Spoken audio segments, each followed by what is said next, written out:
depth, start talking through what the depth chart might look like. And resoundingly, the answer was, we want to hear about the depth chart. We don't want to talk about Harbaugh for an hour. So that's what we're gonna do what the people want, and talk through who might be the quarterback, and then every other position on the offense. So I'm giving, and I want to hear your thoughts on this, TJ. But after looking at some of Alex Orji's film from the spring game where he did make 2 passes, and his high school film where he was slinging it.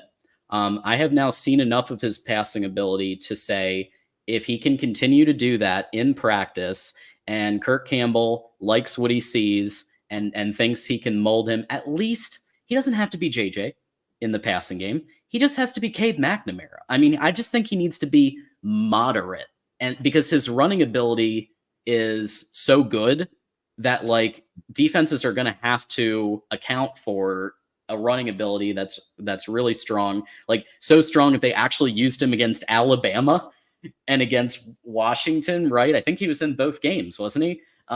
So that's some confidence to go in the biggest games all year and put this guy in there, alongside JJ. So I've got him as the starter, or if he can't quite cut it, transfer quarterback to be determined. Where are you at with starter? So we're on the same page. I do think Alex Orji is going to get the look. My concern is his accuracy. So in college, he was like a 56% thrower, or not in college, I'm sorry, in high school.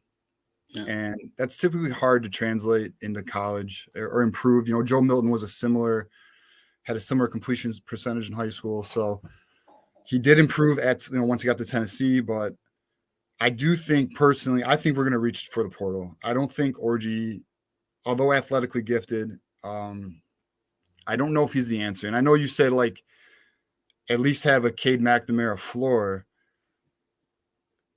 With the Big Ten expanding like we spoke about, I just don't know if that's enough. We're trying to get into the 12-team playoff. Even though Jim Harbaugh's leaving, I think the playoffs are still the goal. Like I know Ohio State's loading up like no other right now. Right. We just have to.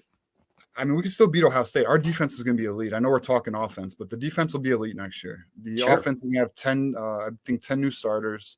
Mm-hmm. So I mean, I think Orji's going to get the look in spring ball, and then they're going to look for a portal candidate if they don't like what they see. If I'm a betting man, I think we're going to go portal. I really do. Okay. Yeah, I wouldn't be surprised. Right. Like, I think it's Orji, but I also wouldn't be surprised if they try. Like, there are plenty of transfer quarterbacks that are going to be flowing through that thing. Some are in there already. We've heard some names, the James Madison quarterback, potentially as one that I kind of have heard whispers about. Yeah, I think he's interesting. I'm intrigued by him. I think his last name is McLeod or something of that nature. And then there's Will Rogers. It's true. He's interesting, kind of. Yeah, Jordan McLeod. Yeah, Jordan McLeod. Yeah. So McLeod, he's interesting. I mean, his height's the negative, but athletic, accurate. So, he could be an option. But I do believe, with spring ball, you get a lot of competition. There's starters, there's backups. Someone's going to enter the portal. Plus, JJ leaving, there's some NIL money out there. I do think Michigan would tip its toes for a starting quarterback in the pay-for-play space for next year, to be competitive, to give Sharon Moore the best opportunity. I do know NIL-wise, they're trying to be more, I don't want to say aggressive because they're not going to be Ohio State, but more competent than where they've been the last few cycles. So, well, the champion circle and the I think it was at like 700K out of the million last I checked. Add that to what they're doing with the donors. Right. They're finally okay. I don't know why they weren't before, but I've heard they're fine. Chris Ballas was saying they're finally okay with asking donors to contribute to NIL, which apparently was a sticking point. And I'm like, a sticking point for who and how quick can we fire that person? Because that to me is like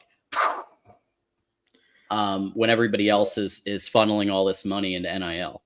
Yeah. So, I mean, we have a regent philosophy. Like our regions have a philosophical difference with modern day college football. Ward Manuel's not the biggest ambassador of NIL, so we'll see. Hopefully, they're more progressive. I know they got woken up with the poaching that was going on from our roster. So, I mean, I'm hoping they adapt. I mean, it's been a long. I mean, it's been what 2.5 years now since NIL has been legal.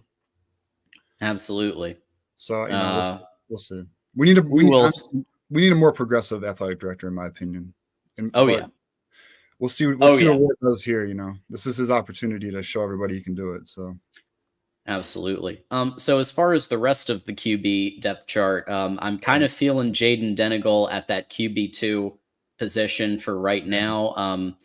I think they could get a transfer at QB, like somebody like a Bowman, for depth. And then, I know some people may be upset with Jaden Davis being this far back. I know we were all excited about Jaden Davis. I'm hoping that he, I see this as being the depth chart before spring ball, and then over time, over spring ball, fall camp, and then through the season, I hope to see Jaden go up to QB2 by the time we hit, the end of the year, so that he gets that look for starter in 2025.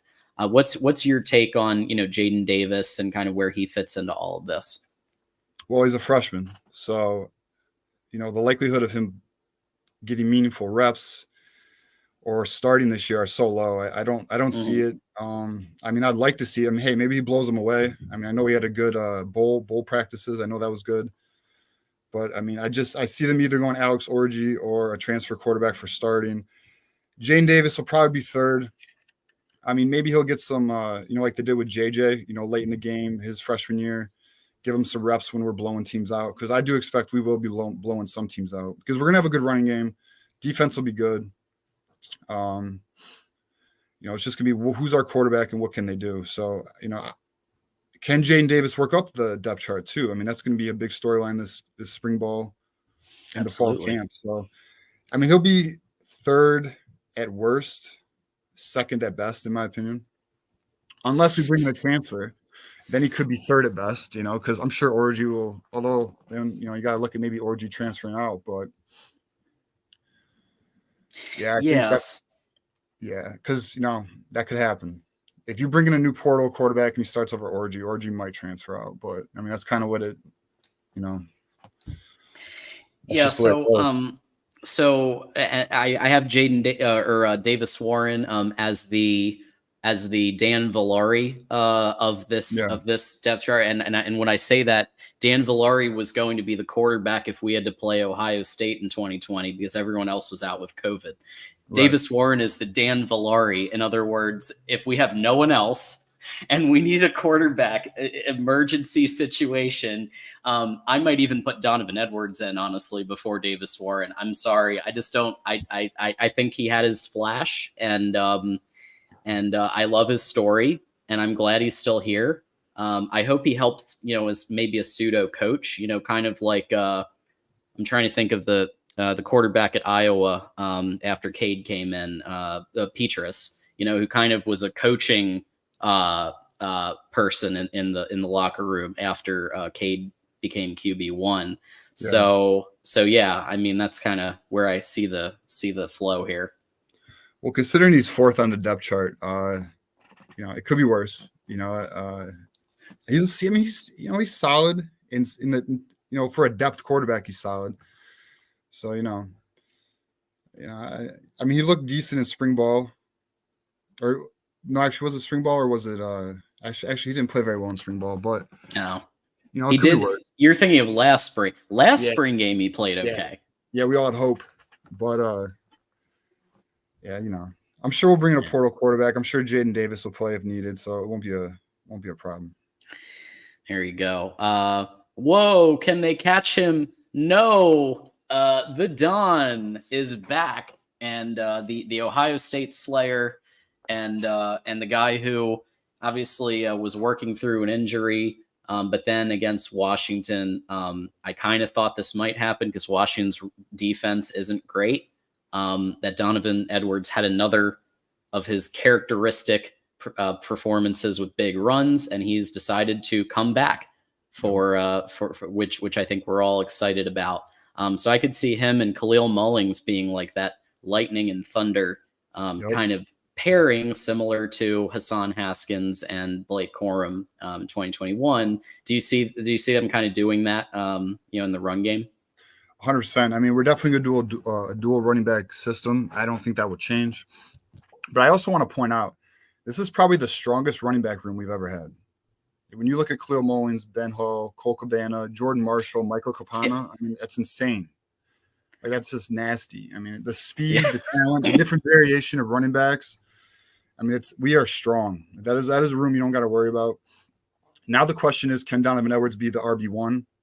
Right. I think Khalil Mullings might make a run for it. I'll be honest. I think he looked good this year. He did. Whenever he got the opportunity. So, but I definitely see a dual back system. We'll see who gets RB1 though. I mean, are you thinking Donovan Edwards is going to run away with it, or? I don't know about run away with it. I could see 1A, 1B kind of thing, one way or another.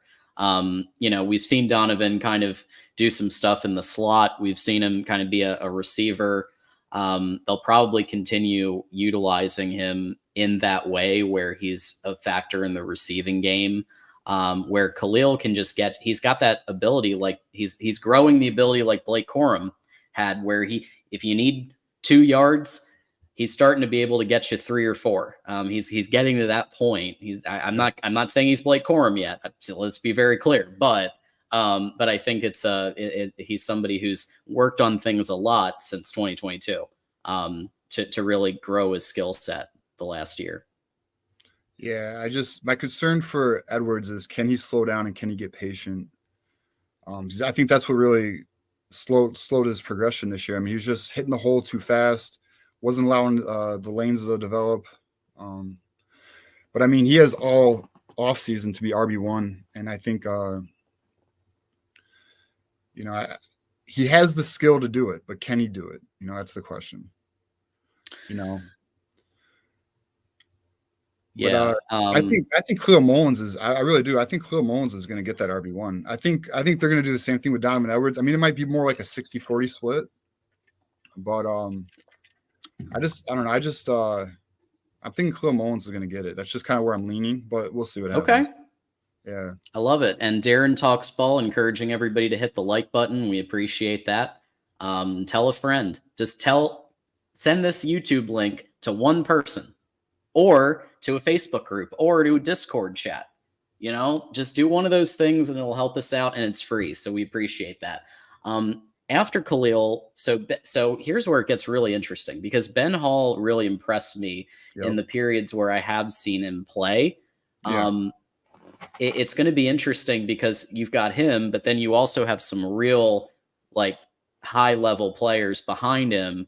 Mika Kapana, I'm going to point him out for a second, because I think people are underestimating him. I know I have him at this level in the depth chart right this second, but that's because he's coming in as a recruit. So, so I think he, along with Jaden Davis, and I've got Shannon Goodwin low, but I think all three of them could quickly rise the depth chart as we get through spring and fall. Like, the tape on him is unreal. I'm sure you've probably seen some of it, but yeah, I mean, the big thing, the big hurdle for him is going to be adding size.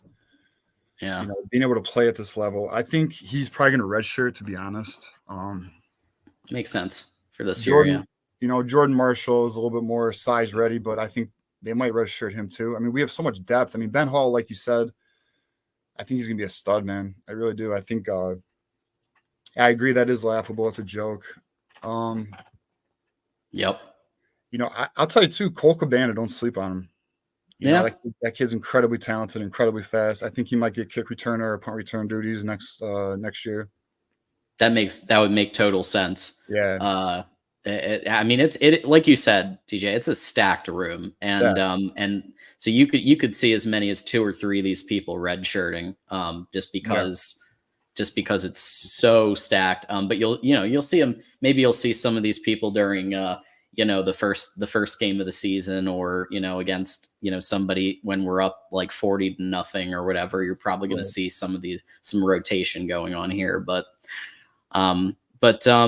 an area that I think we've been very weak, and it's something that I think we need to work on, next year, is wide receiver. I mean, I think we've had one like receiver that I'd say is at least in the universe of an Ohio State receiver, which is Roman Wilson. I think some of what he's done in terms of being a deep threat and running routes, and some of the stuff that he's done the last year to like elevate his game beyond the traditional, meh Michigan receivers that we always have, right? Or we've had for the last few years. I I'm mean, hoping. Nico Yeah. Collins, Donovan Peoples Oh Jones. I yeah. mean, we've had Oh some yeah. Black I before his thought of injury. DPJ the second I said that, but I'm like, Yeah. okay, but but like the last 2 or 3 years, it's been kind of, you've got Cornelius made some big plays at times, but it's been a very tight end reliant offense in a lot of ways. And so what I would love to see is one of these players I currently have in the 3 positions: Tyler Morris at X or Z, Samaj in the slot, and transfer as the other X or Z. So on the other side, I don't know if Frederick Moore or Carmelo English are quite there to get that other start. But what's your take on the 3 starter wide receivers? Yeah, so we're on the same page. I have Tyler Morris, Samaj Morgan, and Frederick Moore, but I do think we're going portal shopping. I just think they need a big receiver, 6'3" or taller. I know they're high on Samaj Morgan. Tyler Morris does look ready for a bigger opportunity. Frederick Moore was all the talk last camp. So, Peyton O'Leary, the fan favorite, we'll see if he ever gets any action. But, yeah, I mean, this is our weakest position group, especially on offense. Actually, on the whole team, I would say is probably the weakest position group. But it's not that it's not devoid of talent. I mean, Samaj Morgan might have a huge year next year. But I definitely see us going portal shopping. See, that's the thing, too. Like, when this coaching situation gets settled, I expect a major uptick in not only recruiting, but, when the April portal opens, I think we're going to get a quarterback. I think we're going to get a wide receiver, a cornerback, which you can talk about next week on your show. Mm-hmm. But, yeah, so this is the biggest question mark. I think this room, well, I mean, you could say offensive line because all the new starters, but in terms of confidence level, this might be our biggest question mark is the wide receiver room and quarterback, but I do think we'll go portal shopping there. Yeah, and watch out. I could see Channing Goodwin redshirting, but watch out because this is a player, and I've seen his film. He is going to be really good. I could see him getting up to Roman Wilson levels in the future. He might need some time, but when Jaden Davis, I hope Jaden Davis takes over in 2025 the offense, and Channing Goodwin could get a position. And if those two are connecting again, like they were at Providence Day, then look out. Yeah. I mean, Jaden Davis. I mean, I'm high on Jaden Davis. I know some people critique Jaden Davis, but I also saw Channing Goodwin. I wish we got Jordan Shipley. Too bad he went to North Carolina. I know. But I don't know if he'll make an impact his freshman year. I do think he could be a redshirt candidate. But Carmelo English is one to watch, though. I'm extremely curious to see what he does spring ball. Frederick Moore. I mean, this is the thing, though. This is youth right here. I mean, the future of the program is. Yeah, I agree. Carmelo English. I mean, that's the guy to kind of watch along with Frederick Moore, because we know what Tyler Morris is a little bit. We know what Samaj Morgan can be. No one's near their ceiling yet. So spring ball is going to show a lot. Plus, I'm kind of hoping if Sharon Moore takes over, do we open the passing game more? Who's the offensive coordinator? Because we didn't talk about that. Is it Kirk Campbell? Oh, yeah. I think it could be. I do. I think it could be Kirk Campbell. I mean, he's a bright mind. So, I'm sure we're going to have the same identity of smashing, running the ball, right? But I think we could open the playbook, a little bit and get our wide receivers involved. Yeah, and especially because we're, if you ever hope to want to get a 5-star or high 4-star wide receiver or quarterback in the future, and obviously I think a lot of people were upset that we didn't get Underwood. But the thing is, like, you've got to open up the offense a little bit in the passing game to get those players to want to come here, because right now yes, we won a title, yay, right? Big, Right. awesome. You've got the shirt on and everything. It's a big deal. Yep. However, we did it with the run game and with play action pass, and the run being more prominent and our defense being prominent. And so wide receivers don't get as much of a chance to shine. And so I agree. I mean, if Kirk Campbell's the OC, you're going to see more passing. I mean, you just are. Like, he is. He works with the quarterbacks, and I think you'll see. I think you'll also see more complex passing routes than you've seen at times these last few years. And Sharon Moore's obviously very focused on O line blocking, run, and Kirk Campbell, when he was the head coach, he was the play caller. One of the games this year, you saw, they were slinging it a little more, and I think you could Right. see a lot more of that. Yeah, I agree. And I think that's a good point because when he was the coach, that we definitely did throw the ball more. It was like a lot more. And I was intrigued. I thought JJ was going to have a bigger year statistically. There he is. Yeah. Friend of the program, Nick, who's called in before to the Ocho and to other shows. Kirk Campbell should absolutely be the OC. So the only pushback I'd say is Mike Hart. That'd be the only pushback could Mike Hart? I mean, Mike Hart's going to be a head coach in the very near future. I feel like maybe not quite yet, but I think he's going to be a head coach. So yeah, we'll see. My only pushback on that is, I think Sharon Moore kind of has the run game down. Yeah. I just think we need a passing mind, a passing coordinator's mind. I would like that. I mean, it could be Mike Hart. He's kind of more tenured in a way. Yeah, they're at least going to have to give him co-OC if they want to keep him, or some type of major title, to keep him around another year. But it's very possible. So tight end, obviously, we literally just talked about the fact that our offense is heavily reliant on tight ends, and I think that will continue at least to an extent. Colston Loveland, I don't think there's any debate that he will continue to be tight end one. But then you have this guy Marlon Klein, who keeps being mentioned in all of these depth chart things, and I just kind of looked into him a little bit more, and I can see why he's being mentioned. I think him and then Max Bredesen might be that. I view him as the de facto fullback. I know we don't technically have a fullback, but anytime there's a running concept that needs an extra blocker, it's Bredesen, right? Most of the time. So I could see, I see those three being the starting tight ends in whatever way you want to just describe it. Is there anybody else who could get in there? Maybe a transfer tight end or? No, I don't see them doing that. The room's loaded. This is another strong room. You have Hogan Hansen, Brady Prescorn coming, Zach Marshall. I think Zach Marshall's a sleeper to watch, but Marlon Klein, Colston Loveland should probably be the top two guys. Marlon Klein's, our German friend, played high school in Georgia, but Marlon Klein, I think you could see a Bredesen like year next year, like a secondary option who can catch the ball. He's fast. He's got size. We'll see though. I mean, obviously spring ball is going to determine that. Max Bredesen is a fullback. I don't see him taking much reps from Colston Loveland or Marlon Klein, but Zach Marshall, I would actually maybe move him up on your depth chart. I think he could be one to watch. He's the more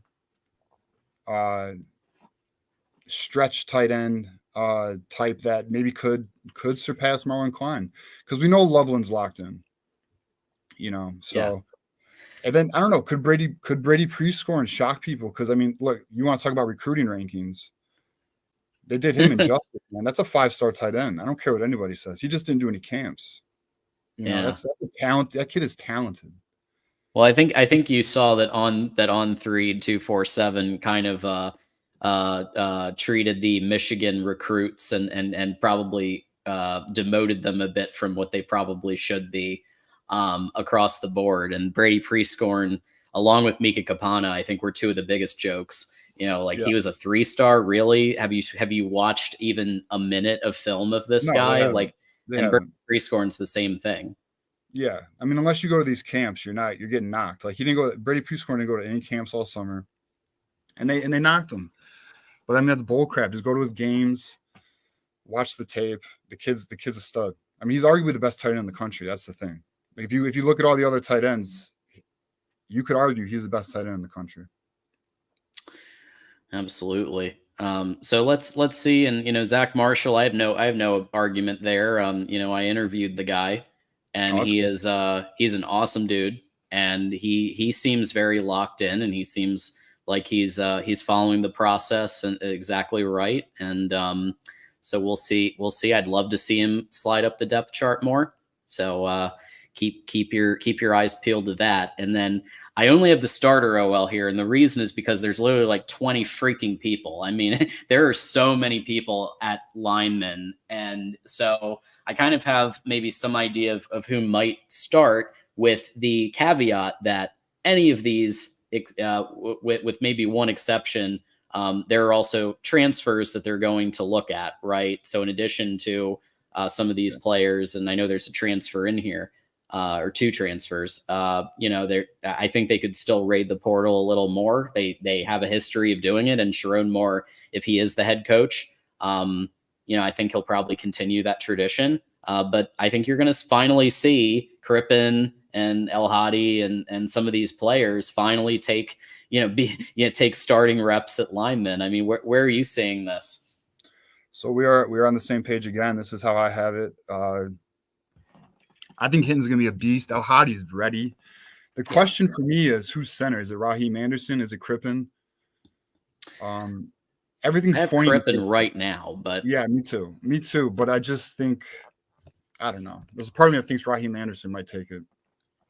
Just because when he was recruited, the thought was he was the better prospect at the time, and then hearing the stories for camp the last few years, he was actually progressing better.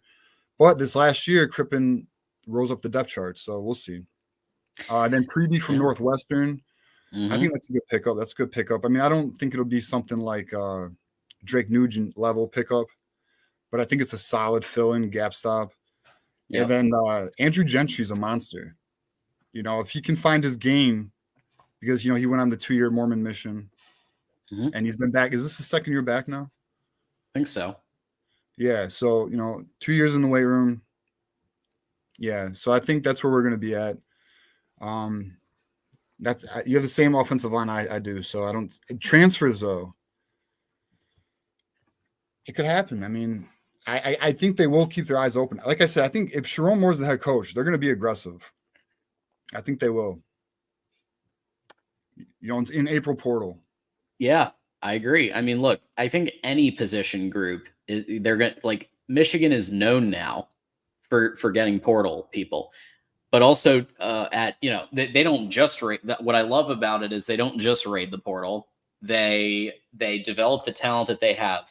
Then they look not just at the flashy players, but they look at like Coastal Carolina, right? And they look at who are the absolute best players from each division and each level of the sport, and so they look into that. Where I think some people they use they just like take the top flashy players. I think we can all agree, whatever side of the fence you're on, as far as being a Michigan fan, that the scouting and the ability to find impact players at all levels in the transfer portal is pretty remarkable. Yeah, I mean, I think Michigan takes an NFL-like approach. I think the way they scout it, the way they look for program fits, culture fits. I think they have an NFL executive running the recruiting department. What's his name? So I mean, I kind of feel like they have an NFL approach for the way that they do the scouting, the way they do the portals. The portal, looking at the portal. But, Tom Gamble. Tom Gamble. Right, formerly of Jacksonville. Yep. Former assistant GM in Jacksonville. So I mean, they do that, and then Denard Robinson was formerly of Jacksonville, working in the executive offices. So I think that's something that will continue when Harbaugh leaves. So we can look forward to that.